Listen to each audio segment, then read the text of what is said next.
Para saan ulit ang HCl? Acidic environment. Ano lang? Acidic Ah, environment. activate na pepsinogen papunta. Pepsin. So, anong klaseng enzyme ulit si pepsinogen nga? Oh, sorry. Anong klaseng enzyme si pepsin? Ento o exopeptidase?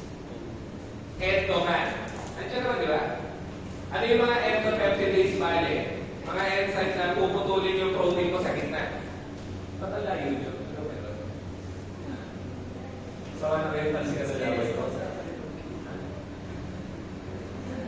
Yes. Ay, oo. Nag-aawas ka.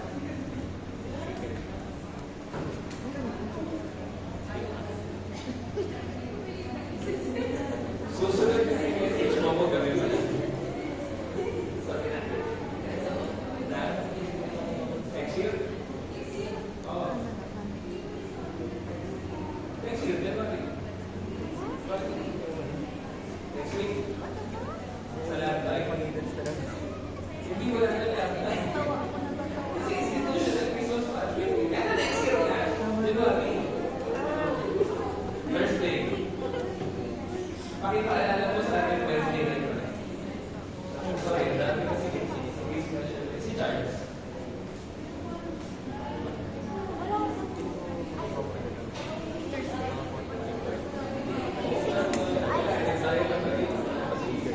Sorry, okay.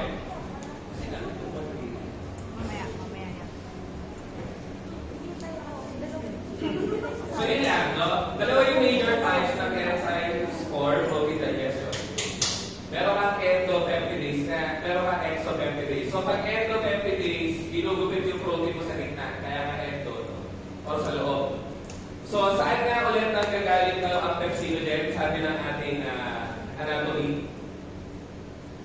Sinabi ko rin yata last meeting, ang taga-produce dyan, oo, no? Chip cells. Tapos, ang activator nga, ito, at sino ang nagbobomba literally ng HCl parietal cells.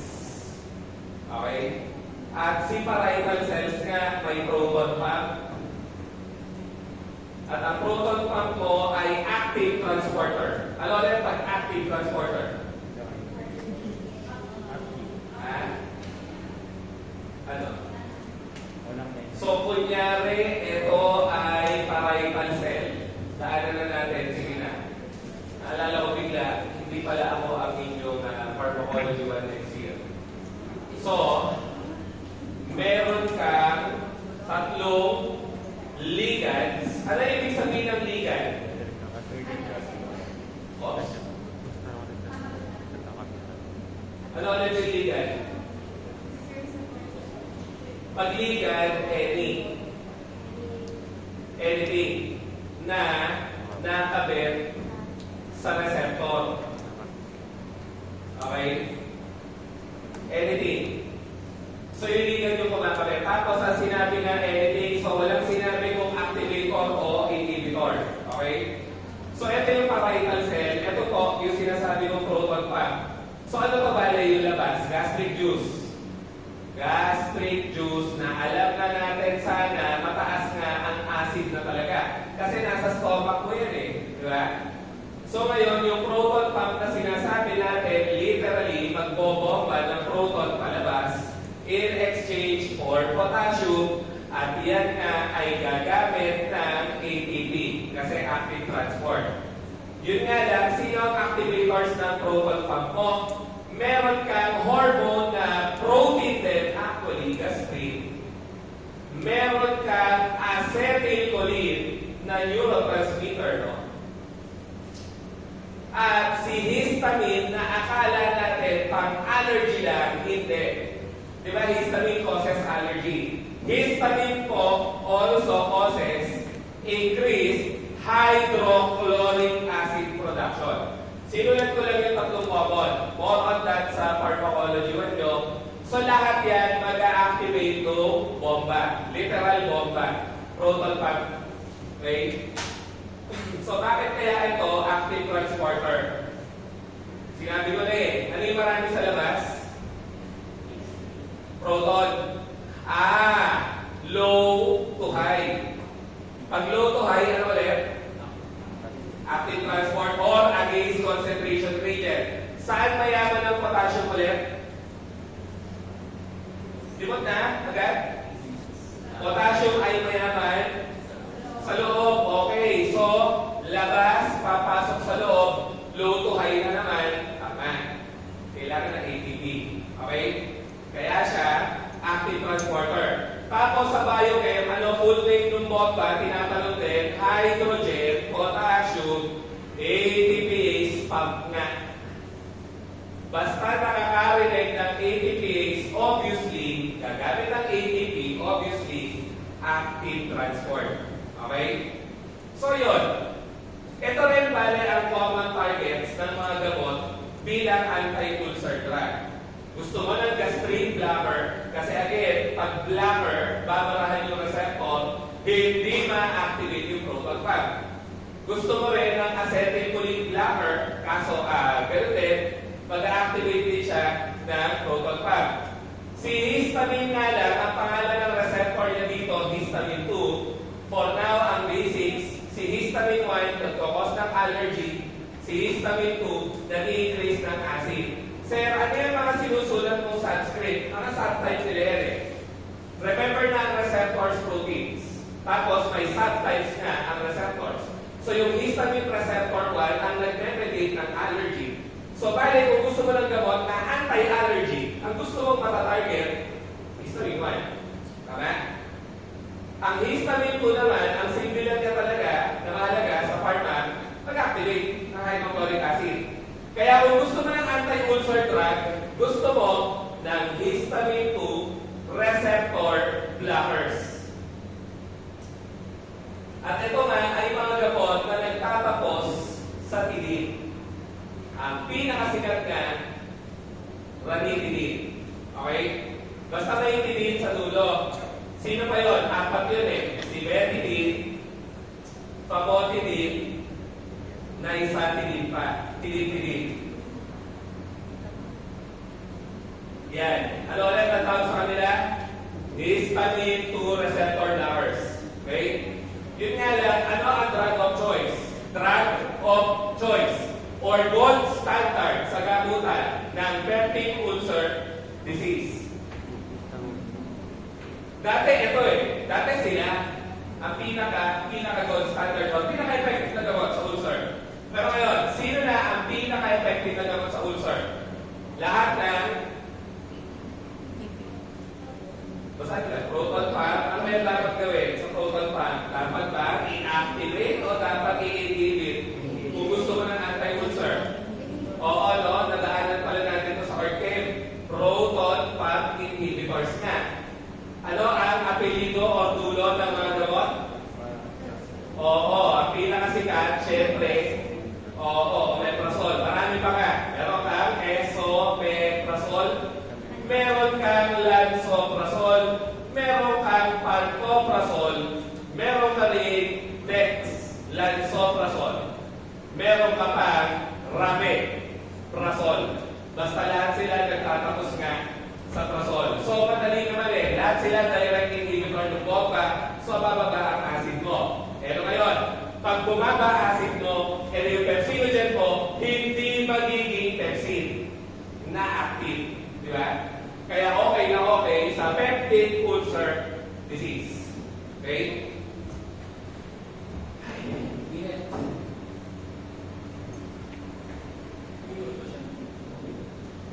Nilalagay pa kayo dyan? Hindi naman.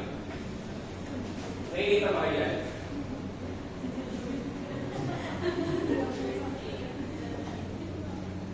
Kasi ganyan po, tututo ko sana sa akin. Matagat ako. Okay. So, pepsin, ang unang endopeptidase, again, ilulubid niya yung protein sa gitna.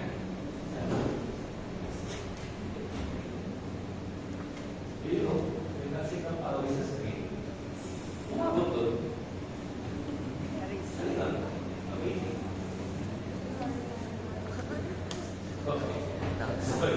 Trypsin. Sino pa nga? I, endopeptidase. Trypsin, chymotrypsin, elastase. Yun lang. Sorry na agad. Tinatanong pa kayo mga inactive forms. Ano ang inactive form ng trypsin? Trypsinogen. Ano ang inactive form ng chymotrypsin? Chymotrypsinogen. Tapos, ano ang inactive form ng elastase? Pro-elastase. Okay? Tama ba yung sasabi ko? Ayun. Yan nga yung tatlo. Ito yung inactive form, ito yung inactive form, ito yung inactive form. So, ito lang. Wala pa man din tayo sa enzymes, pero next topic yun. 2 topics pa pala. 2 topics for now. Basta may ojen, yan ay inactive. Basta may ojen. Kung hindi man, may pro. Okay? Pag may pro, inactive pa. So, ang tawag po sa kanila, zymogen. Ano ngayon ang zymogen? Mga inactive forms ng enzyme. Inactive forms ng enzyme. Enzyme ay E na may bilog, ha? So, yun. O tapos, ayan na nga. Si trypsinogen bale, magiging active papuntang trypsin. Tapos, eto na. Sino naman ang activator niya? Heterokinase. Laging tinatanong. So, sino ang activator ng trypsinogen? Sagot doon, HCl. Sino activator ng trypsinogen? Heterokinase. Huwag kakalimutan. And ito na nga ang nangyayari ng eksena. Dahil si board examiner nakita na sanay ang mga estudyante sa dalawa, ano ang kanyang ginawang plot twist? Ang tinanong, activators na itong dalawa. Pero naman kung saan ka sanay, hindi niya yung itatanong. Yun ang habit niya. So, ano ang trabaho ng trypsin na nabuo? Yun na nga. Siya ang pang-activate kasi ng chymotrypsinogen papunta chymotrypsin. Okay? Siya rin ang pang-activate ng pro-elastase papuntang elastase lang. So, kaya mahalaga si trypsin. Kailangan mo siyang mabuo nang sa ganon, ma-activate yung dalawang endopeptidase para tuluyan o ma-assure mo nga na matadigest at yung protein. Okay? So, yun. Yun nga lang, si trypsin kasi, sorry na agad, bakit gano'n? Ang mga marker talaga, low quality na Basta mautusan, ayaw na yung sumulat. Kahit repilan mo, na-lockdown din sila. Anyways, sa pataka, meron mga makikita ang exopeptidase. Okay? Ayan. Pag exopeptidase, ano naman to? Ayan. Kung endo gitna, ano yung exo? Dulo-dulo. Okay? O tanong, ano yung dalawang dulo ng protein ulit? Ano yung dalawang dulo ng protein ulit? Lysine. Ha? Ano yung nasa kaliwa? N-terminal. Ano yung nasa kanan? C. Okay, ganun lang. Ano ulit ang meron dito? Bakit C? Ito, bakit N? Free amino group, free carboxyl group. Tama? O, simple lang. Kapag ang enzyme mo, ang binibiyak na amino acid ay dito, ano ang tawag? Aminopeptidase nga. Madali naman bakit nga? Ano ba ang nasa N-terminal? Amino. Tapos, eto na. Ano naman ang enzyme na magtatanggal ng amino acid from the C-terminal? Carboxypeptidase. Kasi nga, anong meron sa right side? Carboxy group. Carboxy group. So, parehas yan, exo. Ganun lang po, kasimple. Exo kasi sa mga dulo sila gumugupit. Hindi kagaya ng mga una, lahat yon sa gitna. Yun lang ang malaking difference. Okay? So, sino nga ang organ na dakilang pag-digest? Sabi ko noon, sa carbohydrates pa lang, sa taba pa lang. Ang ating pancreas nga, ang dakilang organ ng GIT na taga-produce ng digestive enzymes. Di ba? Kaya nga, kung si pepsinogen ay magkagaling sa stomach, to be specific, chip cells, si HCl sa parietal cells. Etong trypsinogen, chymotrypsinogen, proelastase, manggagaling nga sa lapay. Lapay ang Tagalog kasi ng pancreas. Okay? So yun, pupunta sila ngayon sa intestine, as stated here. Okay? Pupunta sila sa intestine, ang mag-produce pancreas. Ito lang. Si trypsin nga, pag nabuo na o na-active na, inactive na, siya ang activator nito at nito. Sabi ko nga, may isa pa. At yun yung paborito niyang tanong lately. Sino sa dalawa ay siya rin kasi ang activator? Si pro-carboxypeptidase nga. Ulit, inadagdag natin siya dito sa dalawa. Si pro-carboxypeptidase nagiging active dahil sa trypsin. Ang active form, simple-simple, tatanggalan mo lang ng pro. Parang ginawa mo kanina kay elastase. So, trypsin bale ay pang-activate ng tatlong protein digesting enzyme, chymotrypsinogen, pro-elastase, at pro-carboxypeptidase. Si pro-aminopeptidase naman ang inactive form nito. Para siya ay maging active na aminopeptidase, ang kailangan lang niya ay manganese. Hindi masyadong mahalaga. So, kaya mo ito hinawalay. Dahil ang kakaiba sa kanya, ang activator niya, metal ion. Hindi kagaya ni pro-carboxypeptidase, chymotrypsinogen, pro-elastase. Lahat sila ang kailangan nila, enzyme mismo. Ito yung 3 enzyme eh. Metal ion lang na manganese. So, na agad. Ganon ka-toxic ang mga tanong niya talaga. Okay? Kaya nga. Okay. Bukas na hindi. Tuwing tawag Thursday. Ang sabi ko kay Anika, message niyo ako kami pala. Para ma-prepare ko rin yung pag-ibig. Sorry. Ikaw rin pa wala yung sabi. Dalawa lang sila. Bakit? Kayo na ba?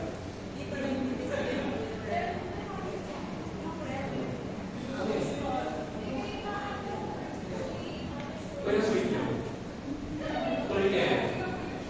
Habang lang sa Pasko. Lagi nga. Sorry nga. First day na. Para makaaral pa. Pag hindi perfect tayo sa head. 3 weeks na hindi mo yun eh. Ito sige ito. Wala tao. Ano? Galing ko magbahagi dito eh. Ingat. Okay. Ano na? Okay. So yun, siya lang yung metal yung gamit. Sorry, nasabay pala ako yung ingay. Okay. Saan galing yung pepsinogen? Ano kayo gan? Organ na organ. Stomach. Saan organ galing? Si trypsinogen, chymotrypsinogen, pro-elastase, at carboxypeptidase. Or pro-carboxypeptidase. Ha? Kita ba doon? Hindi, no? Hindi kita si carboxypeptidase. Pero oo, kasama si pro-carboxypeptidase. Ibig sabihin, maiiba na naman. So, okay na to ha. Carboxypeptidase, magtatanggal ng amino acid sa C-terminal, gano'n na kasimple, ang magpaproduce ng pancreas. Si aminopeptidase, pati yung kanyang inactive form, syempre, saan magkagaling to? Siya lang ang magkagaling sa intestine. Huwag kakalimutan, yung mga kakaiba. Kasi again, mahilig siya sa kakaiba. So, ang kakaiba kay pepsin, siya lang yung sa stomach. Ang kakaiba kay aminopeptidase, to be specific, pro-aminopeptidase sa intestine. At sabi ko nga, hindi mo malilimutan. Ano ang target ulit ng aminopeptidase? Yung N-terminal. So, para siyang ano nga? N-peptidase. Di ba? N-peptidase. Kasi amino group yung binibiyak niya, amino acid. So, saan siya nagkagaling? Sa N-testin. Wala lang. Para lang maalala. Si N-peptidase lalabas sa N-testin. N-peptidase, N-testin. Siya lang sa intestine. The rest kasi pancreas, na yung ulo, pepsin. Okay? So, yun na. Once na ang protina ay na-reduce mo na into amino acids, by the way, hindi kailangan yung mga sequence na yan eh. Ito lang ang smallest unit, amino acids, pwede na nga ma-absorb, papuntang dugo. To be specific, papuntang portal vein. Ano sabi ng anatomy natin, the portal vein delivers absorbed substances. By the way, pakidefine nga muna absorption, para nagkakaliguan tayo. Ano yung absorption? Process na ano? Or phenomena na ano? Process where substance, not necessarily gamot, is transported to the blood. Okay? So sige, ang pagkain na kinain may absorption, tama ba? Kasi kinain mo, so nasa intestine siya, okay? Pupunta sa dugo. So may absorption. Ang gamot na pinahid, may absorption din ba? Pwede bang may absorption ng pinapahid? Pwede. Kasi pwede rin umabot sa dugo yun eh. Although hindi lahat, yun ang target or intention. Pero may gamot ka na pag pinahid mo, tumatago sa skin, tumatago sa taba, tumatago sa muscles. Absorption yun. Hanggang parating siya ng dugo. Ang gamot na ininom, malamang may absorption. Ang gamot na nilagay sa mata, may absorption, syempre, kasi pupunta sa dugo. Ang gamot na nilalagay sa buccal cavity, ano yung buccal cavity? Inner cheek, di ba? May absorption din. Tama ba? Wala na everything. May absorption din. Kaya mga binubuccal eh, para yung gamot ma-absorb sa capillaries. Eh, nilalagay sa ilalim ng dila. May absorption din ba? Meron pa rin. So, ano lang yung walang absorption? Babae part. Ano? Kasi nag-think pa yun. Alam ko yung student eh. Palit hairdo. Tumanda siya for the Christmas. Ano? Pwede ko siya sabi, hindi siya pagkita dati ha. Kay Janjaris. Ano? Nakahawa ako sa'yo eh. Siya naman generalizer. Ano dali? Ano yung walang absorption? IV. Tama, di ba? Yung permit pala ng tatlo. Tama, IV, di ba? Bakit walang absorption ng intravenous? Kasi diretso mo na nilagay sa dugo. So, wala ng proseso na papunta sa dugo. Okay? Anyways, lahat ng oral substance, pagkain, gamot, lahat yan pupunta sa portal vein. Trabaho ni portal vein, i-deliver lahat sa atay. So yung amino acids na kinain mo, mapupunta sa atay, at pag pinanong tayo, ano trabaho ng atay daw? Sa protein metabolism. Ano trabaho ng atay sa protein metabolism? It simply stores the amino acid. Storage na siya. Kasi parang ang babaw lang ng papel. Hindi rin. Para sa mga amino acid na i-store niya. Paggawa ng sarili mo, protein. And again, ano sabi natin ng intro? Proteins are the most biologically active biomolecule. So, yan na naman tayo. You cannot live without your liver. Sa magandang example ng protina na nagagawa ng atay ay ano? Clotting factors. Para sa clotting factors? Pag na-damage ang iyong part ng katawan ng malala, di ba nagdudugo ng malala? How come tumitigil siya? Kasi may clotting factors ka. Pag hindi tumigil, ang pagdanak ng dugo, literally, syempre, anong problema? Pwede ka mamatay of severe hemorrhage. Tama ba? Okay? So, kailangan mo yung clotting factor para hindi ka mag-bleed out ng malala. Ayun, sorry na, related. Pansin niyo ba, kung may kamag-anak na kayong alcoholic, ano ang isang sinusukat ng doktor na basic? Bleeding time. Ano yung bleeding time? Sumagot ha.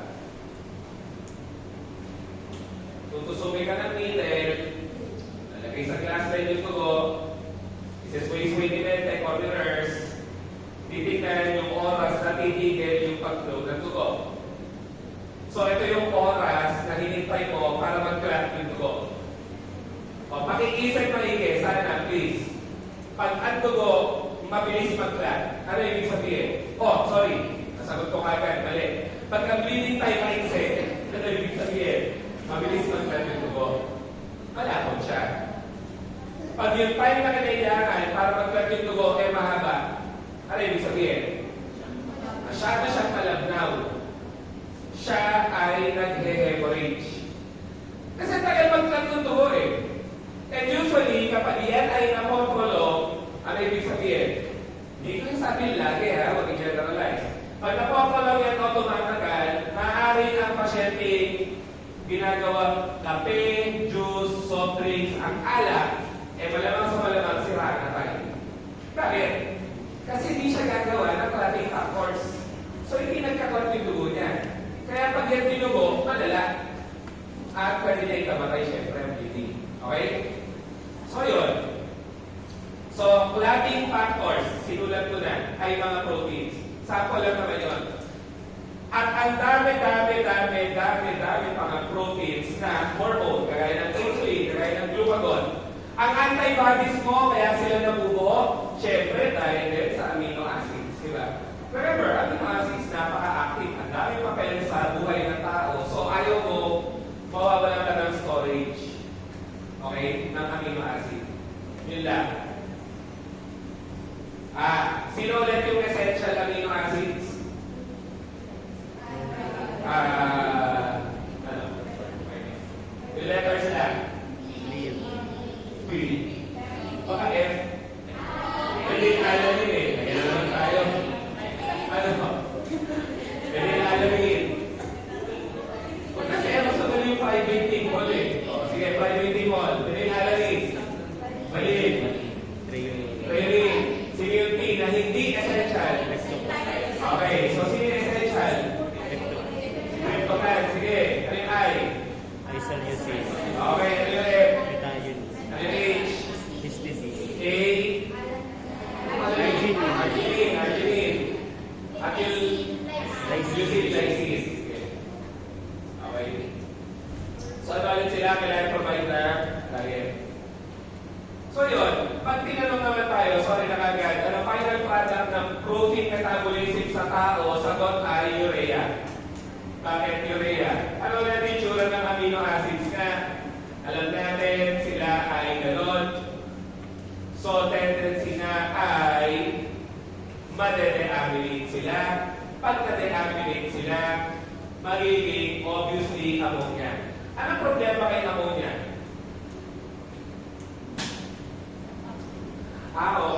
Sige. Si ammonia ay nako-convert to, may nakaalala kaya galing Orchem 1 year ago. Dalawang ammonia or amino, kinabit mo sa carbonyl, ang tawag ay urea.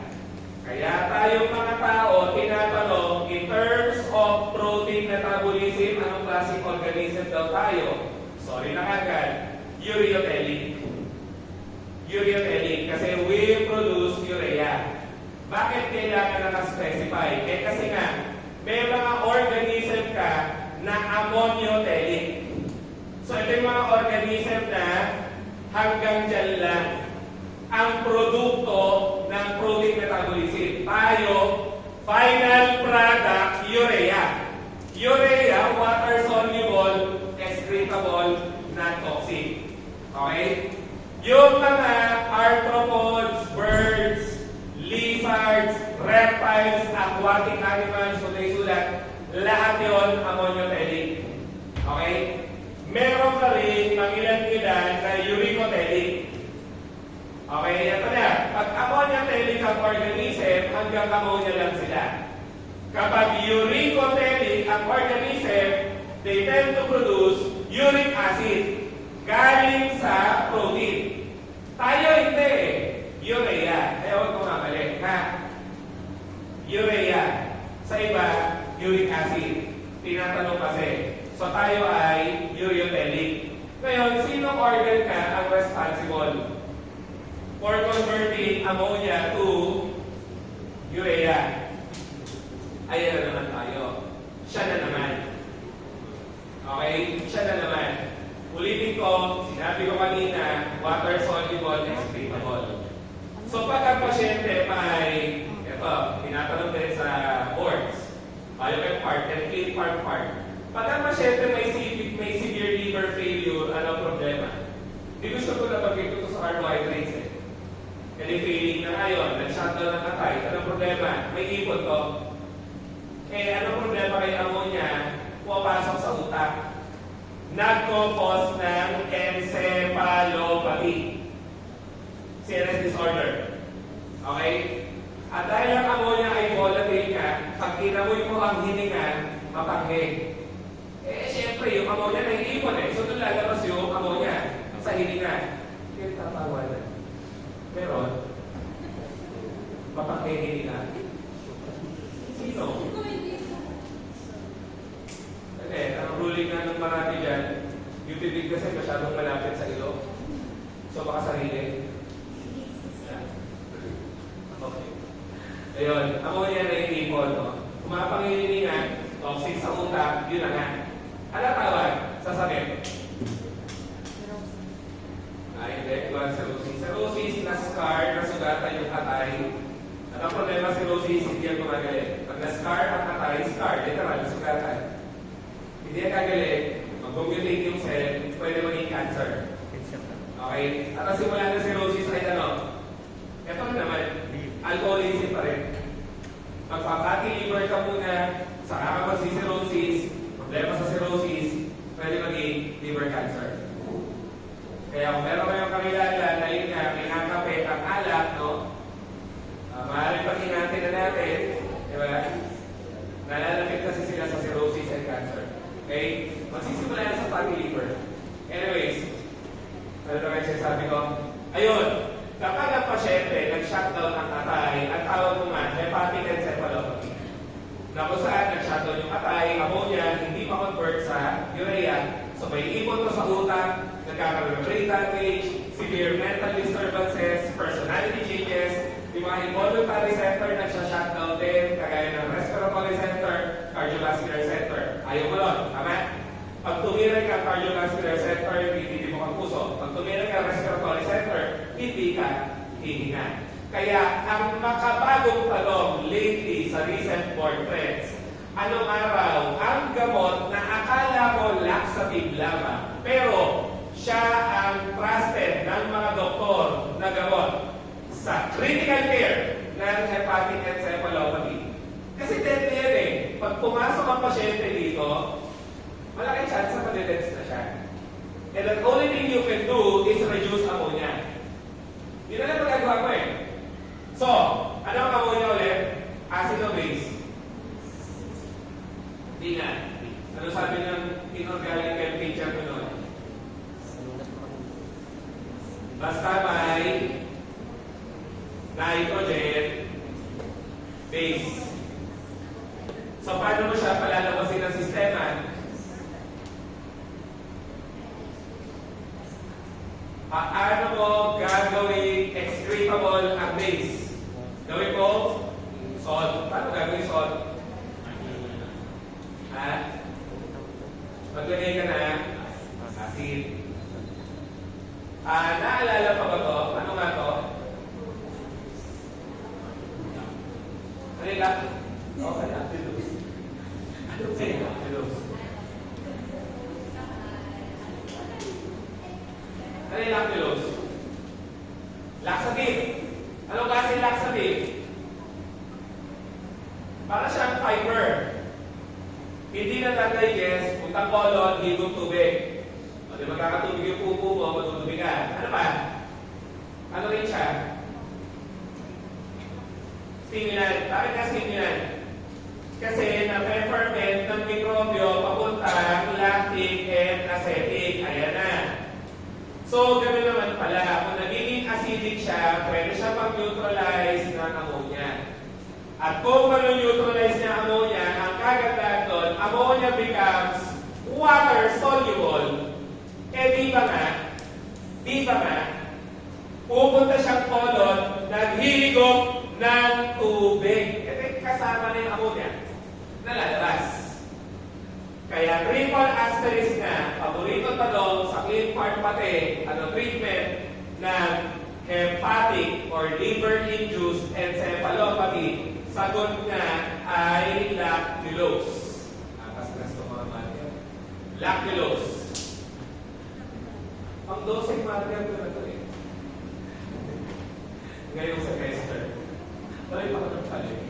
Pag nire-refill na wala. Anyways. So yun. So ano nga ulit ang final product ng protein metabolism sa tao? Sagot doon ay urea. Okay na tayo. Lumalabas sa bibig. Ngayon, kapag ang urea hindi na masyadong lumalabas sa urine, ano ang problema? Pataas malamang sa dugo. Narinig na ba natin o baka nakita nyo na sa blood chem ni Lolo, ni Lola, ni Tito, ni Tita, na teka, sinusukatan sila na BUN, blood urea nitrogen. Simple lang. Ito yung urea mo sa dugo. Kailan ka tataas? Natural, pag hindi siya lumalabas sa bibig. Kasi kung hindi siya lalabas sa bibig, saan siya mag-stay? Sa dugo. In short, pag ito tumaas, anong problema? Hindi naman. Ulitin ko, sino gumagawa ng urea? Alagay pa doon. Sino gumagawa ng urea? Okay. So kapag mababa ang BUN, anong problema? Kidney o liver? Liver. Kasi sino tagagawa niyan? Liver na. So, pag mababa BUN, although it's not that specific, no? May iba tayong pinukuha for that. Pag mababa BUN, it can be a sign of liver failure or liver damage even. Pag ang BUN mo naman ay mataas, then it's one of the common signs of kidney failure. So, alam natin, ang liver failure kadalasan tinatamaan alcoholic, maraming ininom na gamot. Ngayon, kidney failure, sino madalas ang tinatamaan? Diabetic na pasyente. Okay? So yun. At ako sa biochem na course mismo, may tinatanong siyang nitrogen balance. Ano yung nitrogen balance? Simple lang. Input minus output. Ano ibig sabihin nun? Yung kinain mong protein versus urea na lumalabas. So minsan positive yan. Pag sinabing positive yan, marami kang kinakain ng protein, konti ang lumalabas na urea. Kapag naman ito negative, well, marami masyadong yung urea na lumalabas, pero yung kinakain mo konti. So, sino mga pasyente nga ang dapat positive ang nitrogen balance for a 9-month period? Okay, ka na. Kayo mga buntis. Ulit. Hindi ko sadya, sabi. Sorry yan. Kayo pag naging buntis kasi ang gusto ko sabihin. Hindi kayo mga buntis. Tayo. Bisa dyan, sorry, subconscious tendency. Okay. Pag buntis kayo mga babae, dapat positive ang nitrogen balance. Ano ibig sabihin in the sickness context? Dapat marami kang kinakain ng protein. Tama? Bakit mo kailangan ng maraming protein? Kasi hindi lang ikaw ang mga kailangan ng amino acid.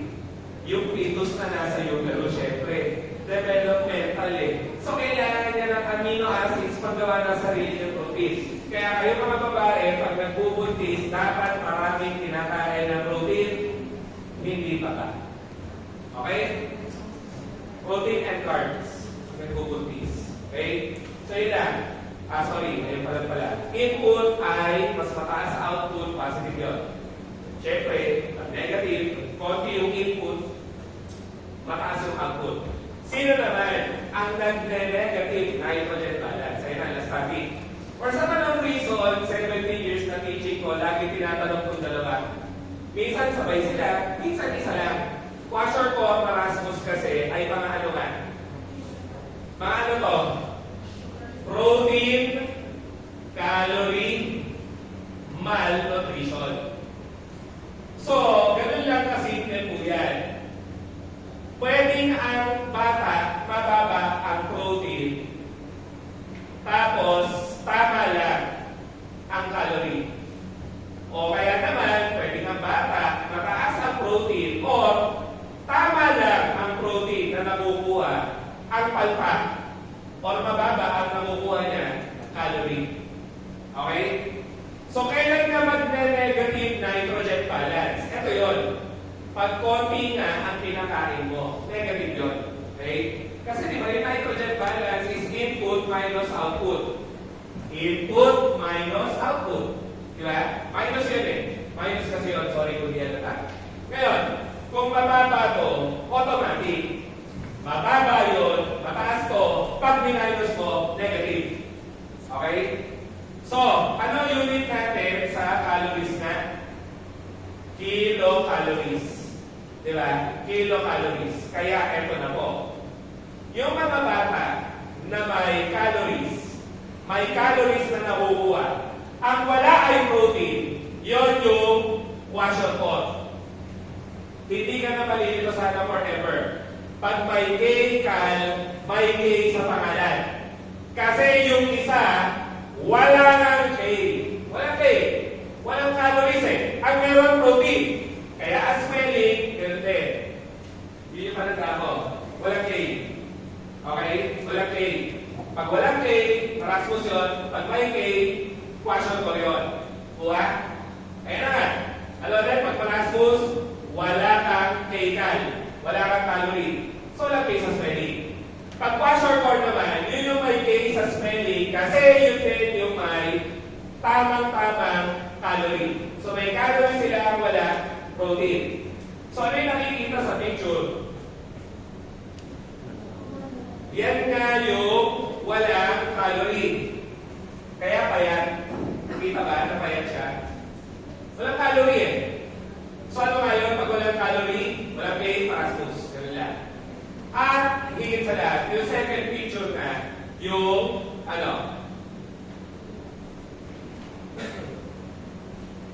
may calories naman. So ito yung kwashiorkor. Okay? May calories siya, wala siyang protein. Ano napapansin? Malaki siya, bloated. Yun lang ba napuna? Wala ba ibang napuna? Lalo na yun. Diba? Lahat bloated. Sila ay may fluid retention. Edema nga. Bakit? Kamo. Ba't may edema? Siyempre, no, kung mababa ang protein intake mo, malamang sa malamang, bababa ang amino acids mo sa atay, paggawa ng albumin. Diba sabi natin, amino acids punta sa atay, paggawa ng proteins. Pag bumaba ang albumin mo, ano problema?